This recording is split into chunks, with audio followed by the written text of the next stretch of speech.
State Police, Captain Scott Stahlbaum of the Everett Police, and the Chief of our Victim Witness Bureau, Ann Foley. We are here to announce that earlier today we obtained a warrant for Henry J.R. Del Rio.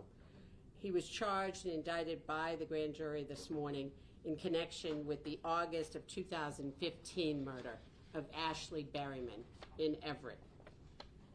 Mr. Del Rio was charged with first-degree murder, assault and battery by means of a dangerous weapon, a firearm, attempt to commit assault and battery by means of a dangerous weapon, a firearm, and possession of a firearm during the commission of a felony, as well as carrying a firearm, a subsequent offense. We allege that on August 13th, Mr. Del Rio fired his gun into a crowd outside the Brazza Grill nightclub in Everett, striking and killing Ashley Berryman, where she stood outside. Ashley Berryman, known to those who loved her as Penny, was a completely innocent victim who was caught in a hail of gunfire. Those actions ripped her from her then 3-year-old son, as well as her other family and friends. Her family has waited over 8 years for the answers as to what happened, and the community of Everett, left shaken and afraid by the fact that this took place in a very public place, now knows the circumstances of what took place as a result of the work done in this case. And we know that in the early morning hours of August 13th, there had been a concert at the Brazza Grill. Ashley Berryman was there because her then boyfriend was one of the performers. After the event, the concert goers had gathered in that parking lot. Also in the parking lot was Mr. Del Rio with a group of his acquaintances, many of whom, like him, were allegedly associated with the Chelsea-based East Side Money Gang. Just before 1 a.m., 2 men who were not involved in the concert, had not been in attendance at the event, came to the area and got into a verbal argument with an associate of Mr. Del Rio's in the parking lot. When that confrontation was over, that being a verbal argument, it was over, they had separated.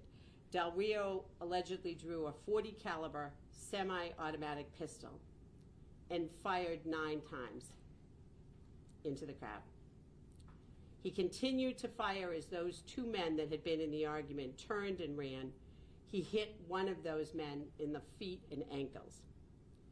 One of those bullets struck the back of Ashley Berryman, fatally wounding her.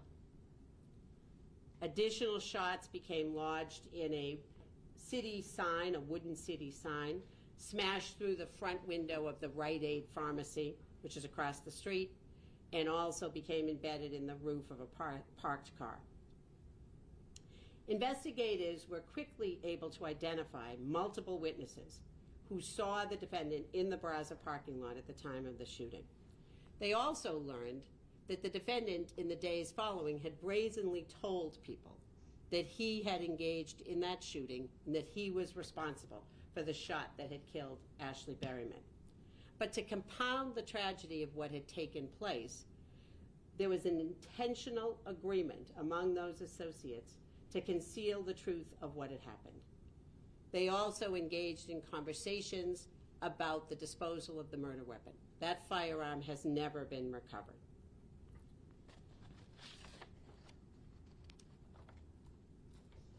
You know, when we began our cold case unit in this office in 2019, the purpose was to get to the place where we are today, to be able to provide answers for families and communities that have waited a very long time, to begin the process of holding people accountable for what happened here, this tragedy, and to clearly send the message that if you come into Middlesex County and you engage in this violent, predictably tragic behavior, we will not forget and we will not cease looking to get to the results. This case reflects not only the tragedy of a young mother who lost her life after going to a concert, but it also reflects what happens when people have firearms on the street and they are brazen enough to just begin shooting into a crowd of people. There's nothing surprising about what took place here. What is surprising is that more people were not hurt, given the number of times that this gun was fired in a city that is extremely densely populated. Mr. Del Rio is currently being held in federal custody. We expect that he will be brought to the Middlesex Superior Court in Woburn perhaps as early as Tuesday for arraignment. I want to commend the cold case unit, Dave Sollett, as well as the Everett Police, the State Police, the Chelsea Police Department, and the ATF. This case represents an enormous amount of persistence and work to get to this result, and we are very grateful. We've had an opportunity to speak to the family. Obviously, they are relieved and grateful to be at this place, and they have asked, as they process all of this information, and particularly in light of the age of Ms. Braverman's son, who was then 3 years old, they are asking that you respect their privacy during this period. I'll take a couple of questions. Why is there federal custody? What led to this? You said there was an agreement back then not to say anything.